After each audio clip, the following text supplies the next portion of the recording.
Olá pessoal, meu nome é Adriano e esse é o canal Meu Propósito. No dia de hoje eu gostaria de falar um pouquinho sobre empatia. E você sabe o que é empatia? Empatia é a capacidade de se colocar no lugar de outra pessoa, né? E por que, Adriano, você pensou em falar sobre empatia hoje? Ou porque você também tá vestido assim dessa forma, um pouco Pantera Negra social e tal? Então o que acontece? Meu filho, o Samuel, ele tem 5 anos, ele gosta muito do Pantera Negra. E até no aniversário de 5 anos dele, a gente teve a família, né? Teve que se caracterizar o mais próximo possível da família do Pantera Negra para poder ele se sentir bem, né? Porque eu acho que empatia é isso, é você se colocar no lugar da pessoa e você pensar, poxa, o que é que eu posso fazer para que ela possa se sentir bem? O que é que eu posso fazer para que aquela situação ela seja mais agradável possível, o que ele está sentindo, né? Isso é a empatia, né? E por que eu estou falando sobre família? Porque essa semana, no estudo do Vem e Segue-me, ele tratou especificamente de um problema familiar, tá? Era a família de Mosias, do rei Mosias, e a família de Alma, o profeta Alma. E eu gostaria que cada um de nós pudesse se colocar no lugar deles. Imagine, por exemplo, Mosias, rei chamado para governar, tinha os mandamentos a seguir, porque além de ser rei, ele também era profeta. Ele tinha que cuidar de sua família, ele tinha que ensinar os seus filhos, ele tinha que dar o exemplo, e ele tinha, e ele tinha, e ele tinha. Mesma coisa, a Alma. A Alma, ele tinha um passado, ele era um sacerdote do rei Noé, ele mudou sua vida, mudou sua postura, mudou sua conduta, organizou a igreja, ensinou os mandamentos de Deus, ele tinha que ser exemplo, ele tinha, e ele tinha, e ele tinha. E você já se colocou no lugar de seu líder? Você já se colocou no lugar de seu bispo? Você já colocou no lugar da presidente da Sociedade de Socorro, do presidente do quórum, do seu chefe na empresa? Você já se colocou? Você já pensou sobre tanta coisa e tanta pressão que é colocada sobre ele? Isso eu falando um pouco sobre os líderes. Mas aí vamos nos colocar também na condição dos filhos de Mosias e de Alma, o filho. Opa, peraí, não, Adriano. Uma coisa é você falar dos homens justos, de Alma, o pai, e de o rei Mosias. Outra coisa é você falar dos filhos dele. Os filhos deles eram iníquos, eles não queriam guardar os mandamentos. Opa, empatia é você se colocar no lugar de qualquer pessoa, não só dos bons. O que será que estava passando na cabeça daqueles jovens? Por que eles tinham esse comportamento? Vamos ver o que fala um pouquinho sobre o comportamento dos filhos de Mosias e de Alma, lá em Mosias 27. Primeiro vamos entender o que estava acontecendo no momento, tá? No versículo 2 diz assim: E aconteceu que o rei Mosias enviou uma proclamação por toda a terra, proibindo incrédulos de perseguirem os que pertenciam à igreja de Cristo, ou à igreja de Deus. Na verdade era o seguinte: começou a ter dissensão dentro da igreja. Aqueles que tinham nascido e que não conheciam as palavras do rei Benjamim, eles começaram a não querer acreditar na igreja, ou não querer acreditar nos ensinamentos. E aí Alma foi lá e conversou com o rei, e o rei disse, Alma, resolve. Ele foi lá, resolveu, e quem queria se arrepender continuou na igreja, quem não queria se arrepender foi afastado da igreja. Isso. Mas mesmo assim continuou uma intolerância religiosa. Isso, intolerância religiosa, é um tema atual. E foi o que estava acontecendo nesse momento. E aí o rei teve que entrar, porque era uma coisa na sociedade, não era uma coisa só religiosa, era uma coisa da sociedade, ele teve que intervir. E os filhos dele, 4 dos filhos dele, estavam envolvidos nessa intolerância. E também Alma, o filho de Alma, do profeta, também estava envolvido nessa intolerância. E aí nós vamos para o versículo 10, e diz assim: E então aconteceu que enquanto andavam procurando destruir a igreja de Deus, pois andavam secretamente com os filhos de Mosias, e isso aqui é Alma que andava com eles, procurando destruir a igreja e desviar o povo do Senhor, contrariando os mandamentos de Deus e do próprio rei. Então esse era o comportamento deles, né? Eles estavam lá procurando destruir a igreja, procurando indo contra o que o rei estava ensinando e tudo isso. Mas por que eles faziam isso? Por quê? Por que eles estavam tendo esse comportamento? E eu, Adriano, eu não estou aqui como advogado deles não, tá? Não é isso. Mas tem um hino que eu gosto muito, que diz assim: não me entrego a julgamentos, imperfeito sou também. Nos recônditos da alma, dores há que não se vêem. Então, havia algumas dores, havia alguma coisa dentro deles que só quem conhecia era Deus. Por exemplo, em primeiro lugar, eles já tinham perdido a identidade, né? Porque você vê que a gente fala muito os filhos de Mosias, mas eles tinham nome, cada um deles tinha o seu nome. E não é assim? Às vezes, desde pequeno, um homem é chamado como bispo, e aí ele tem um filho pequeno, e daqui a pouco o filho está correndo nessa sacramentação, ó, para ali, ó.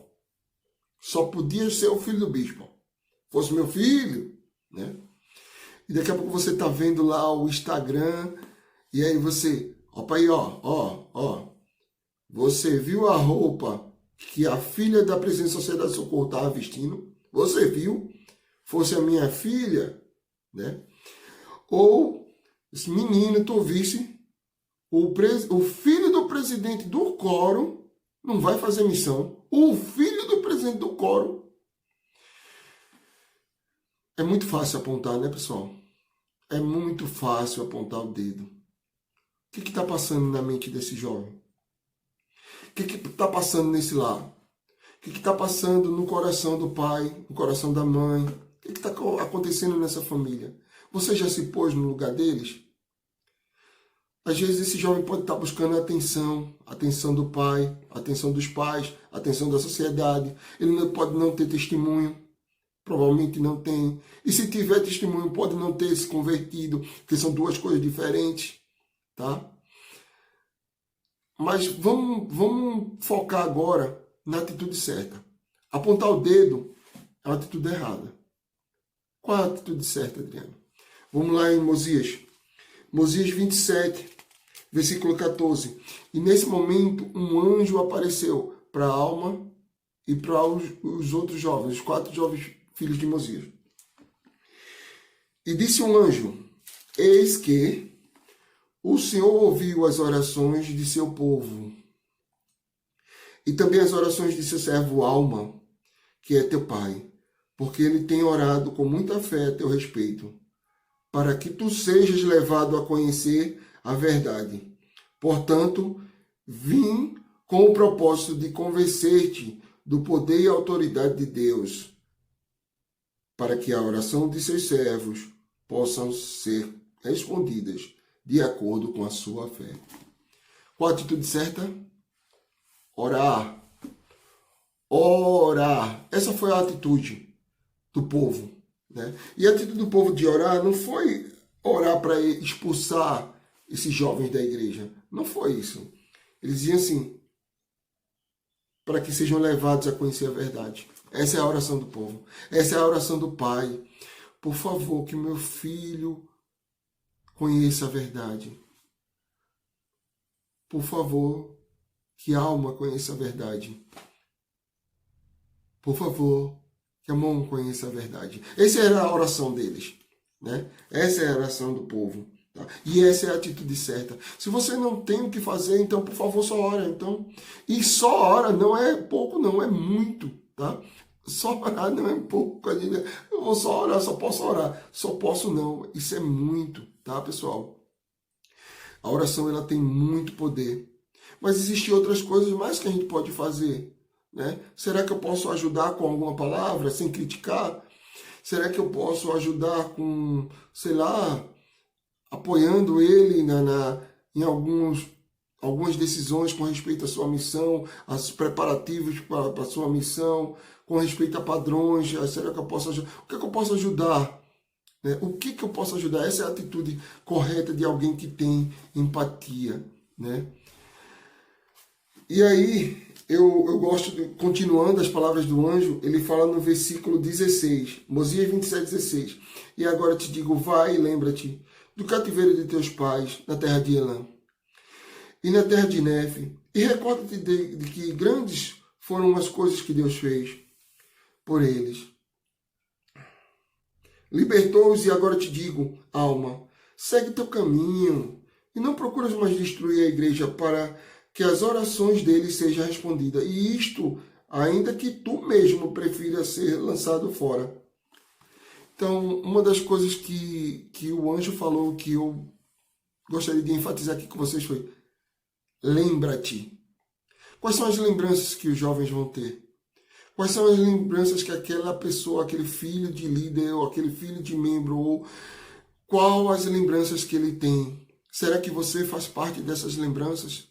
Será que as lembranças elas são boas? Será que essas lembranças podem trazer ele de volta? Qual lembranças eles têm? Né? E outro ponto que o anjo falou foi: alma, segue teu caminho. Segue teu caminho. Agora, se tu queres ser lançado fora, vai. Mas não destrua a igreja de Deus. Não destrua a igreja de Cristo. Arbítrio. Né? O Senhor ele está à porta e ele bate. Mas quem abre a porta somos nós. Tá bom? Então, assim, todas as pessoas vão ter a oportunidade de ter esse relacionamento, esse contato com Deus. É necessário. Eu gostaria de citar também um outro momento em que o povo se uniu para jejuar e orar, porque a alma, depois que viu o anjo, ele caiu e ele ficou 2 dias desacordado, e o povo se uniu em oração ao seu pai, para que ele pudesse recobrar a consciência, né? Pudesse acordar daquele coma. Será que existe algum filho de membros ou não membros, ou vizinho, ou parente, ou familiar, alguém que eu possa fazer algo, que eu possa jejuar talvez, orar, levar um alimento? O que eu posso fazer? Como eu posso me colocar no lugar dessa pessoa? E lá no versículo 25, Mosias 27, versículo 25. E o Senhor disse, e isso o Senhor falou para a alma, ó filho, não te admires que toda a humanidade, sim, homens e mulheres, toda nação, tribo, língua e povo tenha de nascer de novo, sim, nascer de Deus, serem mudados em seu estado carnal e decaído para um estado de retidão, sendo redimido por Deus. Então eu gostaria de enfatizar isso. Toda a humanidade precisa nascer de novo, toda a humanidade. Nascer de novo, se converter, mudar seu coração, mudar suas atitudes, toda a humanidade. Então, por quê? Porque é necessário que dê essa oportunidade para todos. Então, essa oportunidade vai chegar para esse jovem também. Talvez esse jovem que você disse, olha, afastou, não está mais na igreja. Mas ele vai ter a oportunidade também. A oportunidade de ouvir. A oportunidade de aceitar. No devido tempo do Senhor. Vamos ajudar, pessoal. Vamos ajudar. Vamos ajudar essa juventude. Vamos ajudar esse povo que está aí da igreja. Vamos ajudar nossos vizinhos, nossos parentes. Não vamos apontar, tá? Vamos ajudar.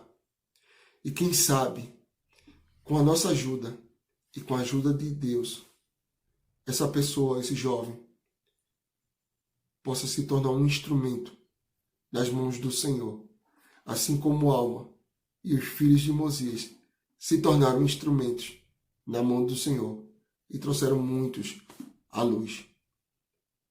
Que possamos ter empatia, se colocar no lugar das outras pessoas.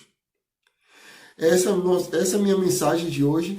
Se você gostou da mensagem, compartilha. Se você não é inscrito no canal, se inscreve. E vamos lá, pessoal. Vamos abrir nossa boca, vamos compartilhar os vídeos, vamos fazer com que as boas mensagens do Senhor possam chegar a todas as pessoas. Um forte abraço.